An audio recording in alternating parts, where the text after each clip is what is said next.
यशोदानंदन व्रज जनरंजन यशोदानंदन व्रज जनरंजन यमुना तीरा वनचारि यमुना तीरा वनचारि जय राधा माधव कुंज बिहारी जय राधा माधव कुंज बिहारी जय गोपीचन वल्लभा गिरिवरदारी जय गोपीचन वल्लभा गिरिवरदारी यशोदानंदन व्रज जनरंजन यशोदानंदन व्रज जनरंजन यमुना तीरा वनचारि यमुना तीरा वनचारि जय राधा माधव कुंज बिहारी हरे Krishna Krishna Krishna Hare Hare Hare Ram Ram Ram Hare Hare Hare Krishna Krishna Krishna Hare Hare Hare Ram Ram Ram Hare Hare Hare Krishna Krishna Hare Hare Hare Ram Ram Ram Hare Hare Hare Krishna Krishna Hare Hare Hare Ram Ram Ram Ram Hare Hare Hare Krishna Krishna Hare Hare Hare Ram Ram Ram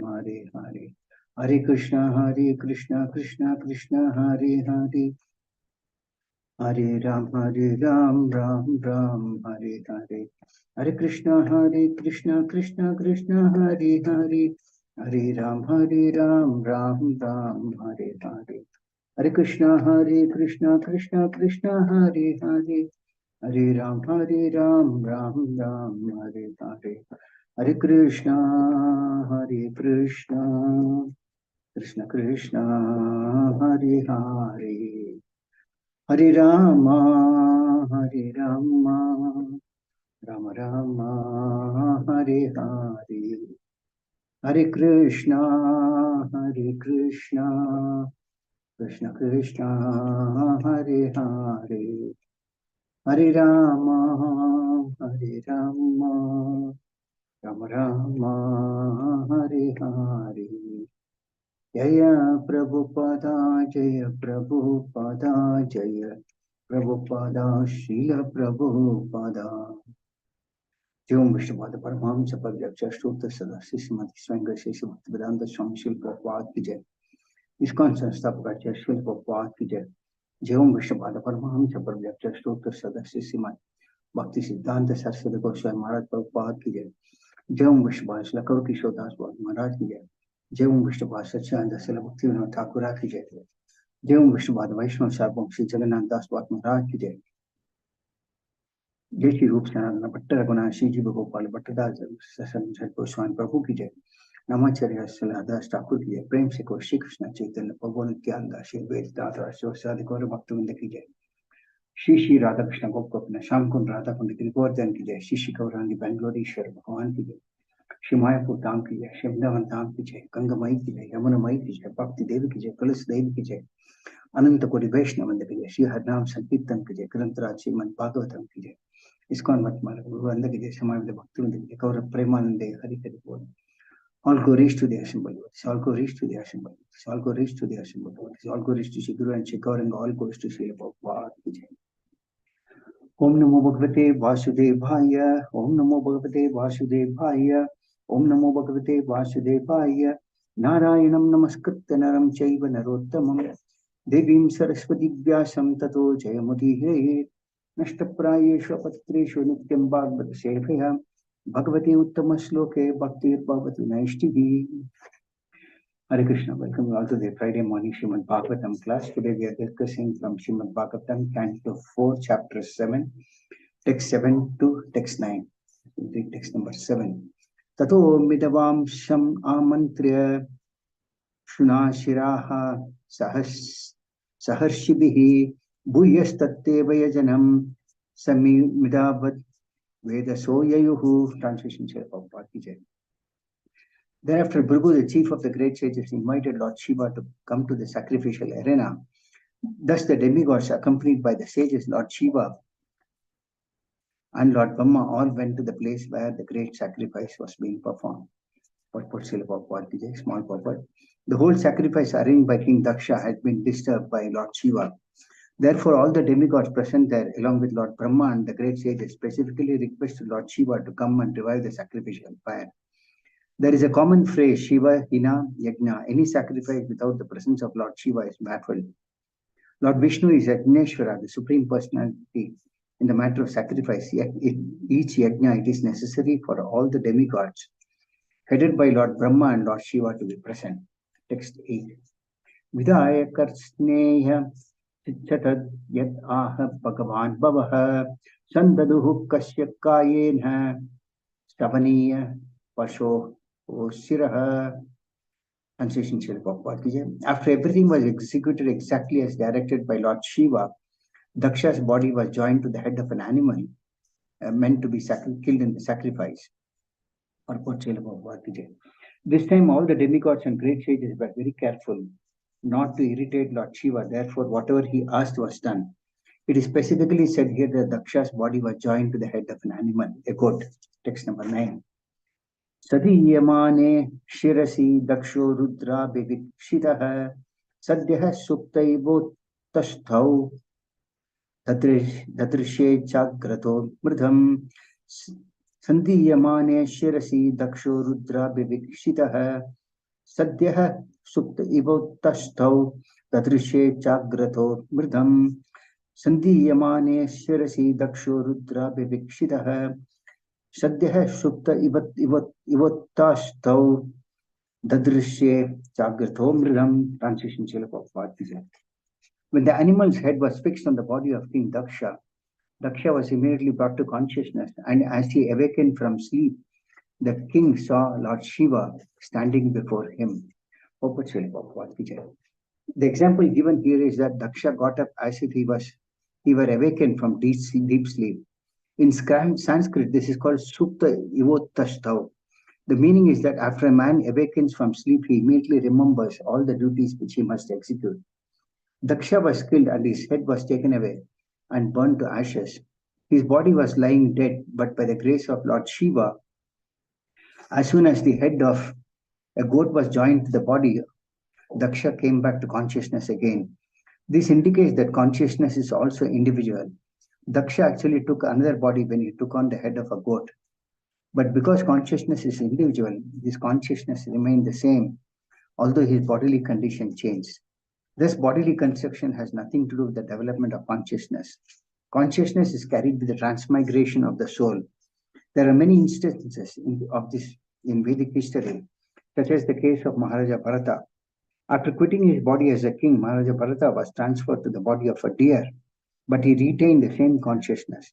He knew that although formerly he was King Bharata, he had been transferred to the body of a deer because of the absorption in thinking of deer at the time of his death. In spite of his having the body of a deer, however, his consciousness was as good as it was in the body of King Bharata. The arrangement by the Lord is so nice that if a person's consciousness is turned into Krishna consciousness, there is no doubt that in his next life he will be a great devotee of Krishna, even if he is offered a different type of body. Om Jnana Timirandasya Jnananjana Shalakaya चक्षुर्मिलितं येन तस्मै श्रीगुरवे नमः। श्रीचैतन्यमनोभीष्टं स्थापितं येन भूतले स्वयं रूपकदामह्यं ददाति स्वपदान्तिकं। वन्देऽहं श्रीगुरो श्रीयुतपदकमलं श्रीगुरुन् वैष्णवांश्च श्रीरूपं साग्रजातं सगणरघुनाथान्वितं तं सजीवं साद्वैतं सावधूतं परिजनसहितं कृष्णचैतन्यदेवं श्रीराधाकृष्णपादान् सगणललिता विशाखान्वितांश्च। हे कृष्ण करुणा सिन्धु दीनबन्धो जगत्पते गोपेश गोपिका कान्त राधाकान्त नमस्ते। सप्तकाञ्चन गौराङ्गी राधे वृन्दावनेश्वरि शुभानस्ते प्रणमामि हरिप्रिये वाञ्छाकल्पतरुभ्यश्च कृपासिन्धुभ्यश्च पतितानां पावनेभ्यो वैष्णवेभ्यो नमो नमः। जय श्री कृष्ण चैतन्य प्रभु नित्यानंद श्री अद्वैत दादा शिवासादि गौर भक्तवृंद। हरे कृष्ण कृष्ण कृष्ण हरे हरे हरे राम राम राम हरे हरे। मोहं करोति वाचालं पंकं लङ्घयति कृपात्महं वन्दे श्रीगुरुं जगन्नाथं परमानन्दमाधवं Shri Chaitanya ईश्वरम्।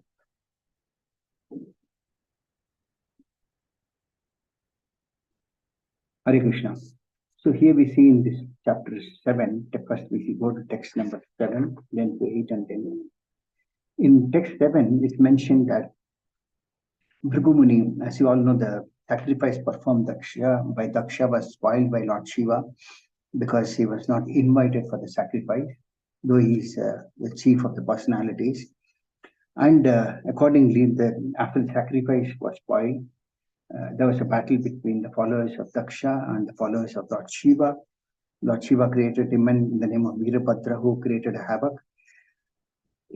And then thereafter, Brahma and all the demigods went and prayed to Lord Shiva. And then after prayers, they invite Lord Shiva to come to the sacrificial arena and complete the sacrifice so that the sacrifice can continue. So we'll try to understand some important point in this is that Lord Shiva is a great devotee of the Lord and is a great Vaishnava. But Daksha mistook him to be a materialist because Daksha himself was a materialist.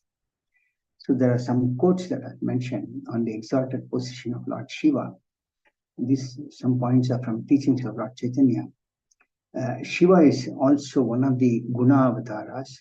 Like we know, we have heard about Brahma, Vishnu, and Mahesh.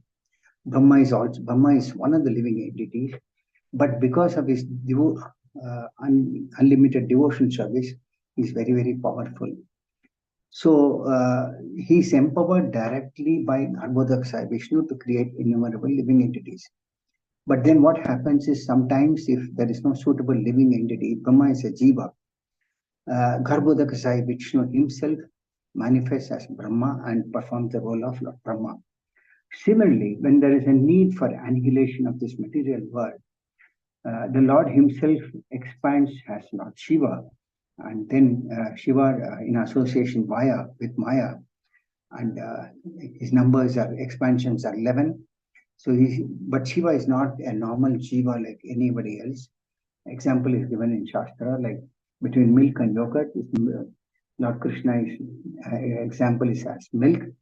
Milk is transformed to yogurt, it becomes Lord Shiva. But yogurt is never Shiva. No, yogurt is never milk. So when there is a need for annihilation, Lord Krishna himself transforms to Lord Shiva and does the annihilation because Lord Vishnu does not connect himself with his material nature. So he expands as Lord Shiva.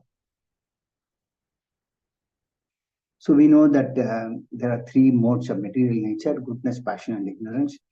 Vishnu himself takes charge of the mode of goodness.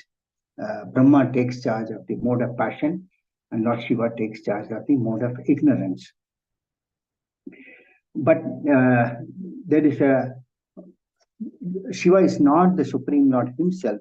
There is a little difference because the example is given that if there is an original candle, for example, Vishnu is compared to the original candle, from whom we light so many other candles we can light. So Shiva is one of the candles, and Shiva is one of the obedient servants of the Supreme Lord. And Vishnu himself is an expansion of Krishna. So Vishnu is not the ultimate Supreme, but Vishnu is an expansion from Lord Krishna, who is the Supreme. So there are mention of about 64 qualities of Lord Krishna.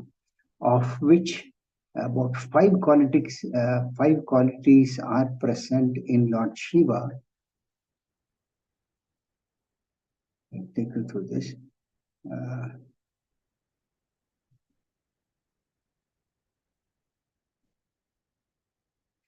There are five qualities which are present in Lord Shiva.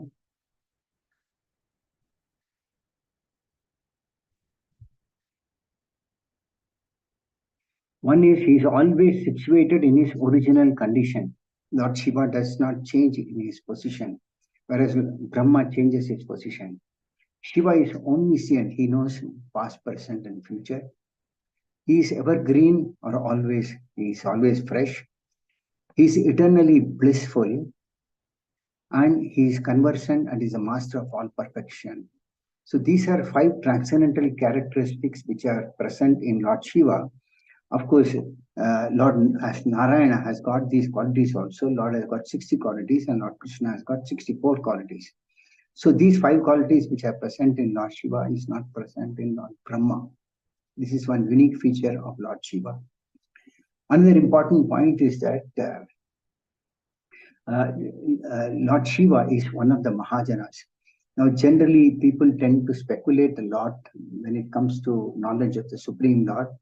So it is mentioned in the Shastras that there are 12 Mahajanas and Lord Shiva is one of them. The 12 Mahajanas are Brahma, Lord Shiva, Narada, Vaivasvata Manu, Kapila, the Kumaras, Prahlad Maharaj, Bhishma, Janaka, Bali Maharaj, Sukadeva Goswami, and Yamaraj. So it is mentioned in the Shastras that one should not speculate when it comes to the knowledge of the Shastras, but rather one should follow the knowledge given by these Mahajanas. These Mahajanas are exemplary devotees of the Lord, and they are very, very great souls.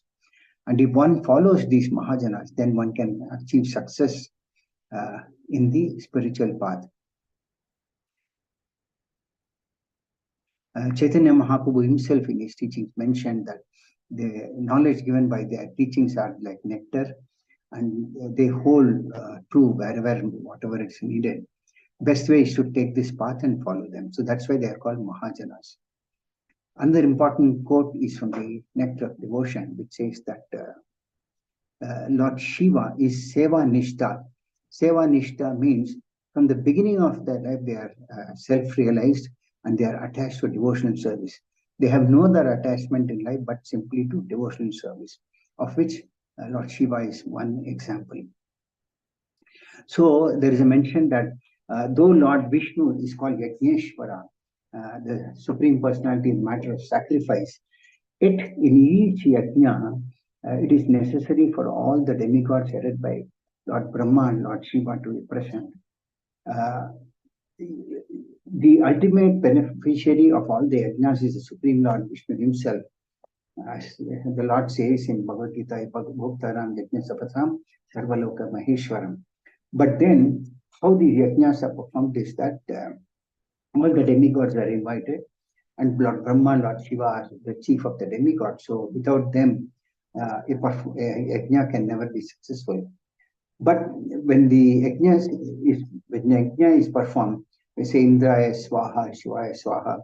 So the point is that whatever oblations are offered in the yajna, though the names of the demigods are taken out, the ultimate beneficiary of the yajna is the Supreme Lord Krishna himself.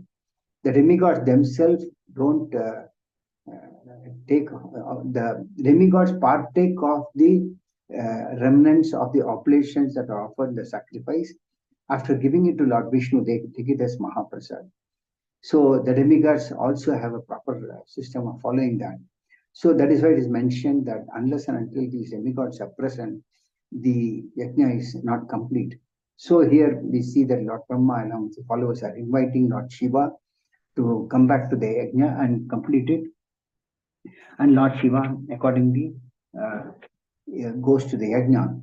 Now Daksha's body has been cut off, head has been cut off, and at that time, the 8th verse, there is a mention that he was joined, his body was joined to the head of an animal, which is a goat, which was meant to be killed in the sacrifice. So actually, A goat was meant to be killed in the sacrifice, and as I mentioned before in the previous classes, uh, animals are sacrificed not for the purpose of sense gratification, but as a means of testing the power of the Brahmanas. So here one goat was sacrificed and the head was offered to Daksha too. And as soon as the head was connected to Daksha, Daksha became conscious. And so we go to text number 9, where it is mentioned that when the animal's head was fixed on the body of King Daksha, Daksha was immediately brought to consciousness. And as he woke up from sleep, the king saw Lord Shiva standing before him. So when the head of the Daksha was connected to a goat's head, when the body of Daksha was connected to a goat's head, he immediately regained consciousness, and he saw, the first person he saw was Lord Shiva. And there's also mentioned that when he saw Lord Shiva, he immediately forgot all the envy of Lord Shiva, but he looked at him as a great personality. So this was a change that took place in Daksha's body after he was given a goat's head. So the point is that Srila Prabhupada gives an example that there is a word called Supta Ivotastau. That means when one wakes up from his deep sleep, he immediately wakes up and he starts remembering that I have to do this, I have to do that, and so forth. He starts remembering all his duties. So as soon as Daksha came back to consciousness, he saw Lord Shiva. So Srila Prabhupada mentions in the purport that consciousness is individual. So even though Daksha took the head of another form, that is that of a goat, he became consciousness because the consciousness is individual. That is, the soul is the one that carries this consciousness. And the symptom of a presence of soul is the presence of consciousness within the body. That is the symptom of a soul. And if the consciousness is not there, then the soul has left that body. So consciousness is individual and it remains irrespective of the bodily conditions. So Srila Prabhupada gives an example of how Bharat Maharaj, he was a great king, but then what happened was he got attached to a deer to such an extent that when he left his body, he remembered the deer only. And finally, he got the body of a deer. His consciousness was transferred to the body of deer, but still he realized because the Lord is situated in everyone's heart as Paramatma, the Lord facilitates this consciousness to be realized also. So he realized that in his previous birth he was a great king and he was very, very careful, and the next birth he became Jadaparata and he was a great devotee of the Lord, which we all know. I will not dwell into that pastime. So the point is that whatever consciousness is there, it gets carried over from one body to another. And in fact, Srila Prabhupada has mentioned the last line of this purport also. The arrangement by the Lord is so nice that if a person's consciousness is turned into Krishna consciousness, there is no doubt that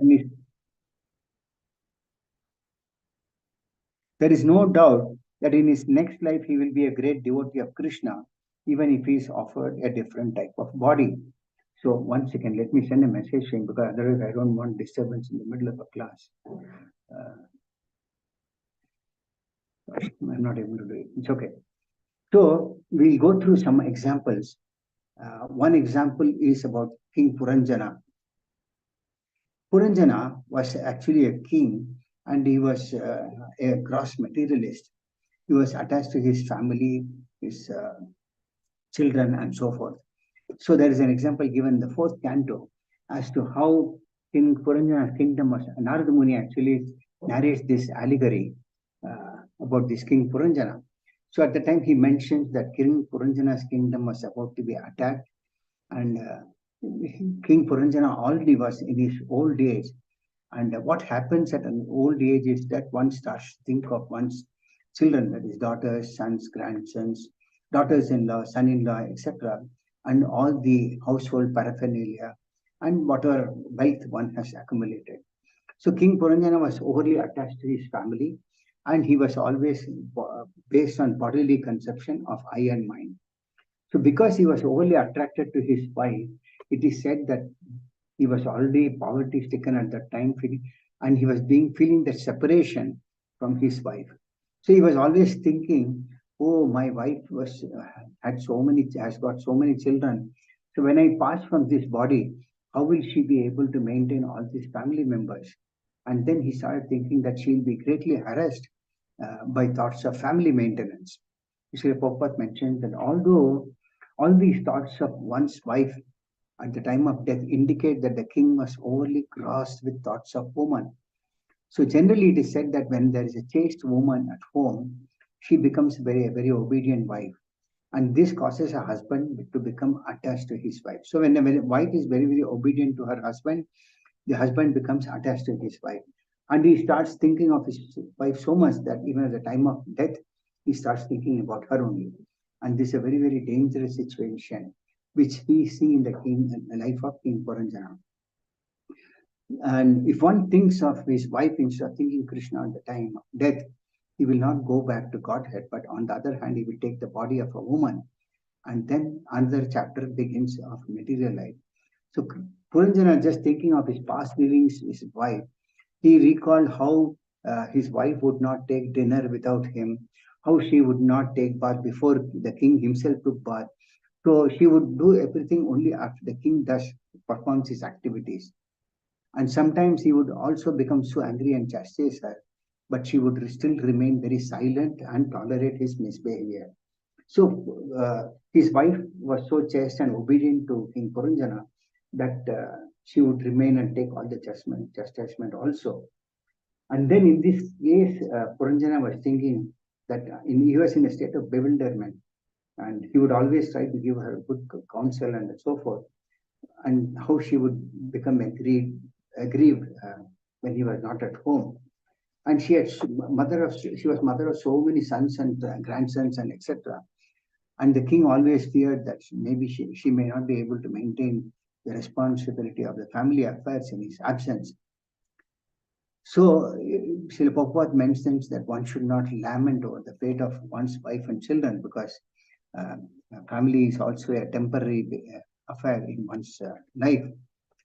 So Puranjana was dragged by Yamaraj and the followers of Yamaraj, Yamadutas, and because of his contaminated association with women, Srila Prabhupada mentions, living entity like Puranjana eternally suffers all the pangs of material existence and remains in the dark region of material life, bereft of all remembrance for many years.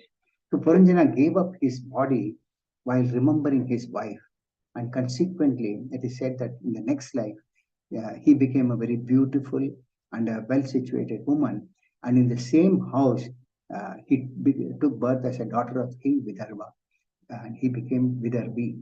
So the point is that being very attached to his wife, he always remembered his wife at the time of his death, and he left his body in a sense of lamentation. So, but because he was a great king, though he was a materialist, he got the pious result of taking birth, and because he was attached to that family, he got birth in the very same family as a queen, and his name was Vidarbhi. Because he was thinking about his wife, he got a woman's body. So as soon as he got a woman's body, all the characteristics of his wife also got imbibed in him. This is one example. Another example is in the 8th canto of Srimad Bhagavatam, where there is a mention of Gajendra Moksha. You all know about it, but I'll take you through the pastime. It is said that once the chief of elephants, along with the female elephants, went to take bath in a lake, and in the process they disturbed the inhabitants of the lake. So there was a crocodile, and the chief of the crocodile got upset when they were disturbed. So he got hold of the chief of elephants, one of the legs, and he did not release it. All other elephants left the chief of the elephant and ran away. This one point is that generally when we tend to think that we are in the association of women, we are very powerful.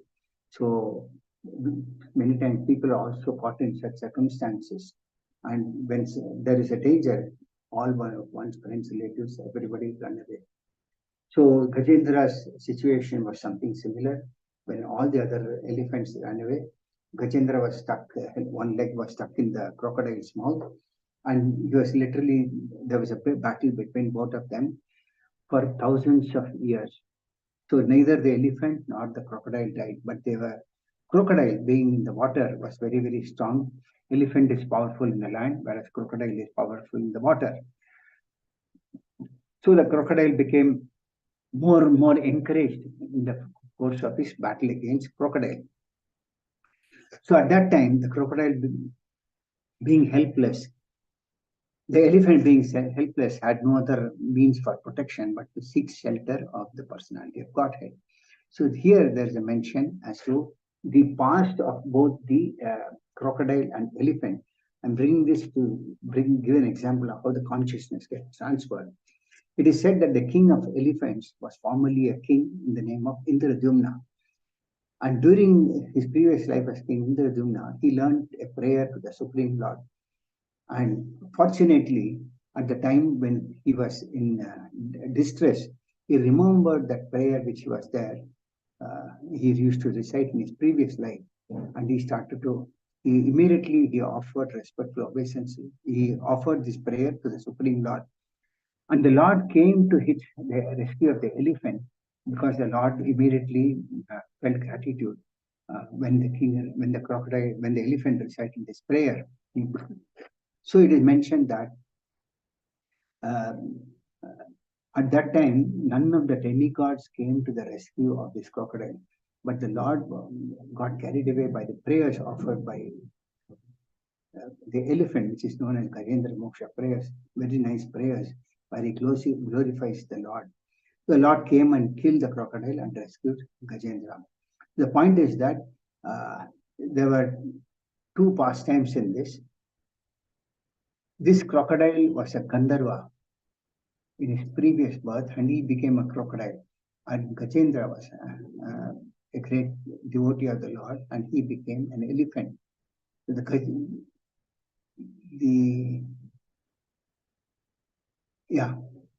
One time it is said that there was a king on the Gandharva planet whose name was King Huhu. This king was enjoying with a lot of women in the water, and while enjoying with women in the water, he pulled one of the legs of a great rishi called Devala Rishi. This rishi was also taking part in the water. So when the king did, who did this, he became very angry and he immediately cursed him to become a crocodile. Those days the rishis were very, very powerful, and their curse were also very effective. So King Huhu became very, very sorry for having done this activity, and he begged pardon to the sage.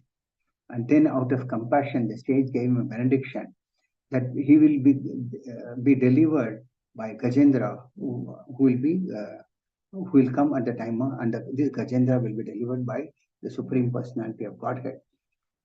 So that is how this Huhu became a crocodile.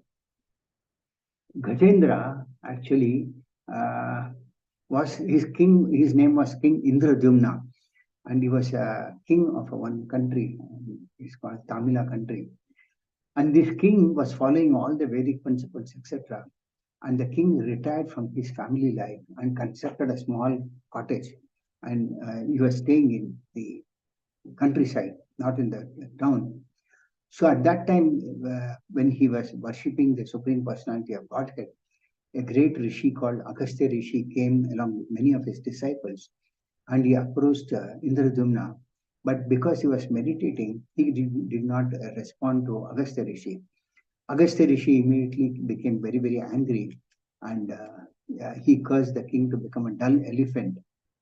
Like I mentioned, the previous ages, curses used to have some effect, and Indradyumna became this Gajendra, and he was born as an elephant. And so in the process, he also forgot all the activities of the devotional service. But nevertheless, when he was there, dangerously attacked by the crocodile, he remembered all his past life in devotional service, And when his life was in danger, he remembered a prayer that he had learned in his previous life. And because of this prayer, it is mentioned that he got the mercy of the Lord. The Lord immediately came and killed the crocodile and delivered Gajendra. So this is one another example as to how the consciousness though the body might be there different, but the consciousness is there, and the Lord within each and situated within each and every living entity gives the intelligence by which one can understand. So Srila Prabhupada mentioned the alignment of the Lord is so nice that if a person's consciousness is turned into Krishna consciousness, there is no doubt that in his next life he will be a great devotee of Lord, even if he's offered a different type of body. So there are some examples in Srimad Bhagavatam. Sometimes eternal associates of the Lord also come to perform pastimes to associate with the Lord. One example is Vidura. Vidura was a great devotee of the Lord, like I mentioned at the beginning of the class about the 12 Mahajanas. So Vidura was Yamaraj in his birth, in his previous life. And Mahajanas are the authorities when it comes to the knowledge of the Supreme Lord. But Vidura, Yamaraj also being a great devotee of the Lord, had the desire to preach the glories of the Lord. And the Lord, to fulfill his desire,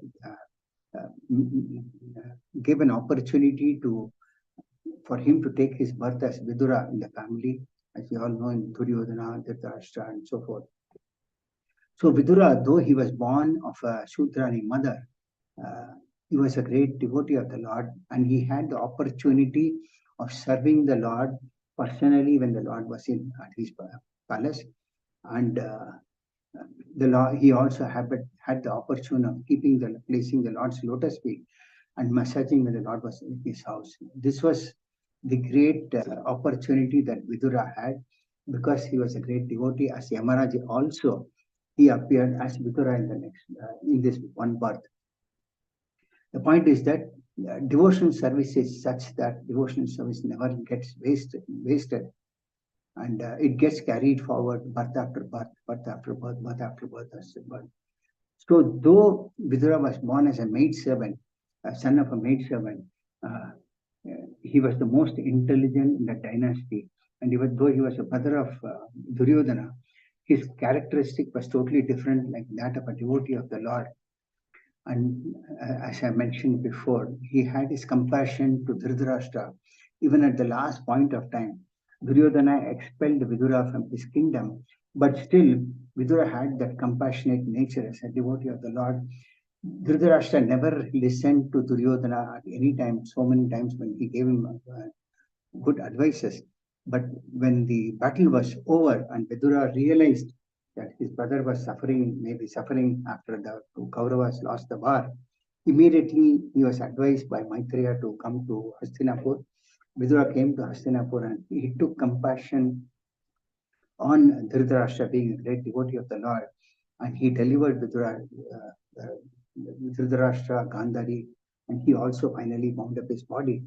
He spoke Vidura was also known for speaking very, very strong words, and Dhritarashtra got the message of the goal of life when Vidura spoke such strong words. Vidura, in fact, went to the house of, mentioned to Dhritarashtra that he was living in the house and taking the remnants of Bhima, and living like a household dog.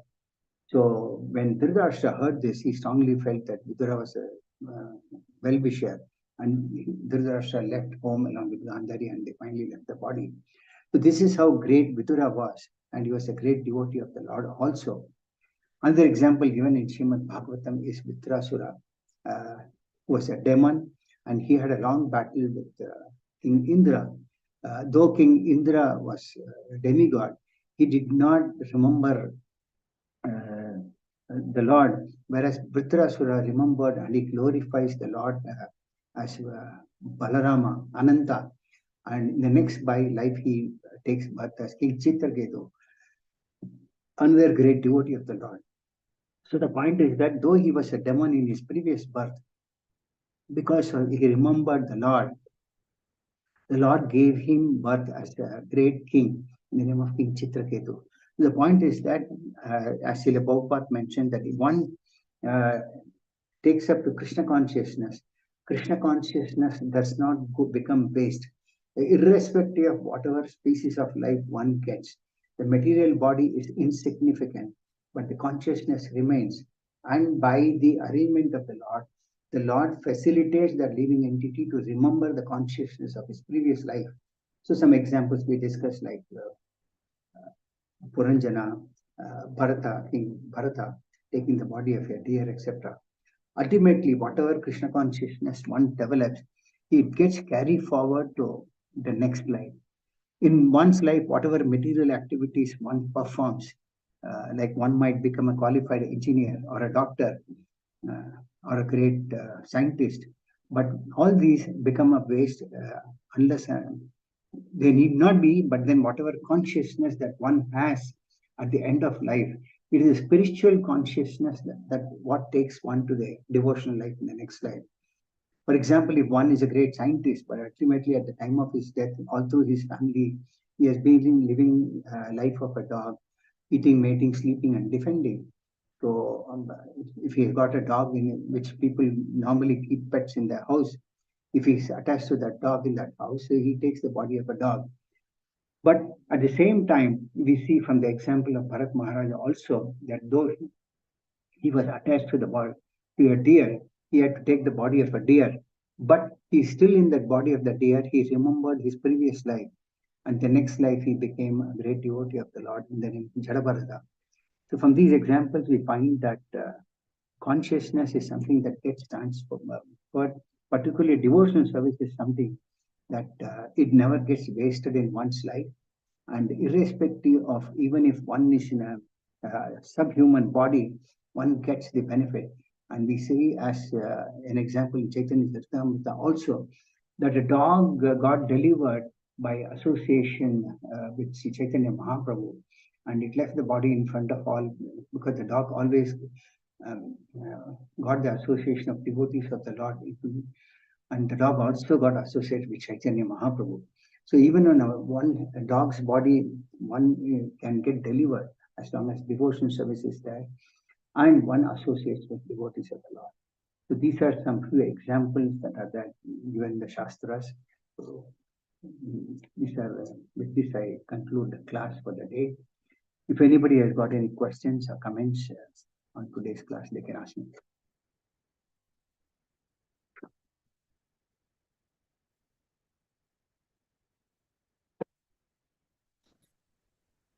Hare Krishna, Dandavat Pranam. Thanks for the excellent class. Yeah. No questions for us. Hare Krishna. Thank you. Thank you. Anybody else?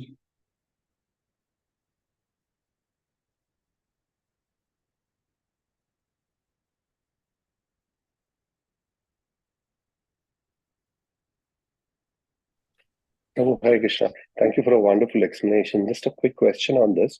We also see Yes. certain devotees don't perfect their life in that particular lifetime. Yes. Yeah. Do we understand it as a plan of the Lord? Or do we understand it as that they have not been able to practice it properly? Or anything else that we should understand with? The Lord, being a all-merciful Father, would like all his children to come back. So if somebody is not able to complete the devotional service, maybe he was not fully determined in the practice. One thing that is required in the devotional service is always have that determination, which comes in the association of devotees of the Lord. So if one does not develop that determination, if a great king like Bharata, who was already a devotee of the Lord, could become a deer because of his attachment to a deer. So similarly, devotees of the example is given because devotees can also become attached to. That's how Maya is very, very powerful. The Lord Himself says, Mama Maya Durataya. So if somebody becomes attached to his family, like Vidarbha, Puranjana became Vidarbhi, so somebody becomes attached.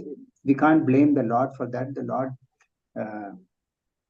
of course, in the path of devotion service, tests do come just to see if somebody is determined. And if somebody is able to pass through, then he succeeds.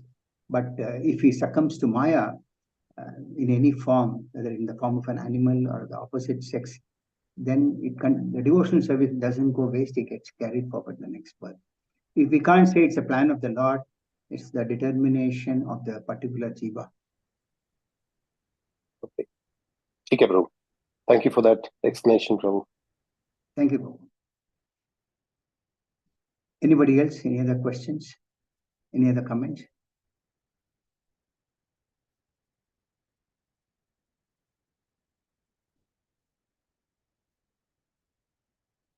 Thank you all very much. Granth Raj Srimad Bhagavatam ki jai.